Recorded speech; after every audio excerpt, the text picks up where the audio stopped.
My Balance Sculptures project challenges students to create a non-homogeneous, asymmetrical composite body that sits in static equilibrium. There is a popular Chinese proverb. The best time to plant a tree was 20 years ago. The second best time is now. The best time to cultivate students' entrepreneurial mindset is when they start their first curriculum project.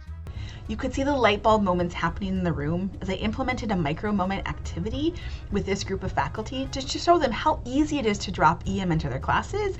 This time around, I asked the students to work in groups of 4 and choose an object they all interact with, but they feel has some flaws that could be alleviated by changing the materials or design of that object. This generated a whole lot more passion for my students, and they all got really involved in trying to create more value for themselves by improving something they all were familiar with. And students might give up except for the fact that they've built the system up a little bit at a time, and they're fully invested in getting their system to work. And they're pretty much ecstatic when it finally does. I'd like to thank the instructors and coaches who taught the Making with Purpose workshop, and I'd like to thank the Kern Family Foundation for supporting this work.